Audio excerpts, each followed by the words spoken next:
there was a rich merchant who had 4 wives. He loved the 4th wife the most, and adorned her with rich robes and treated her to delicacies. He took great care of her and gave her nothing but the best. He also loved the 3rd wife very much. He's very proud of her and always wanted to show off her to his friends. However, the merchant is always in great fear that she might run away with some other men. He too loved his 2nd wife. She is a very considerate person, always patient, and in fact is the merchant's confidant. Whenever the merchant faced some problems, he always turned to his 2nd wife, and she would always help him out and tide him through difficult times. Now the merchant's 1st wife is a very loyal partner and has made great contributions in maintaining his wealth and business as well as taking care of the household. However, the merchant did not love the 1st wife, and although she loved him deeply, he hardly took notice of her. One day, the merchant fell ill. Before long, he knew that he was going to die soon. He thought of his luxurious life and told himself, "Now I have 4 wives with me, but when I die, I'll be alone. How lonely I'll be." Thus, he asked the 4th wife, "I love you most, endowed you with the finest clothing and showered great care over you. Now that I'm dying, will you follow me and keep me company?" "No way," replied the 4th wife, and she walked away without another word. The answer cut like a sharp knife right into the merchant's heart.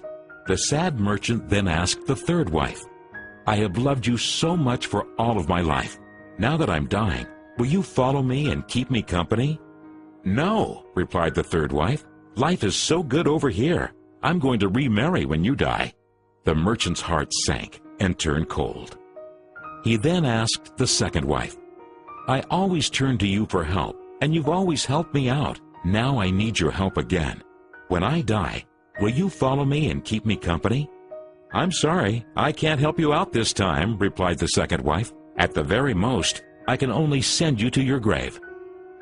The answer came like a bolt of thunder, and the merchant was devastated. Then a voice called out, "I'll leave with you. I'll follow you no matter where you go." The merchant looked up, and there was his 1st wife. She was so skinny, almost like she suffered from malnutrition. Greatly grieved, the merchant said, "I should have taken much better care of you while I could have." Actually, we all have 4 wives in our lives. The 4th wife is our body. No matter how much time and effort we lavish in making it look good, it'll leave us when we die. Our 3rd wife? Our possessions, status, and wealth. When we die, they all go to others. The 2nd wife is our family and friends. No matter how close they had been there for us when we're alive, the furthest they can stay by us is up to the grave.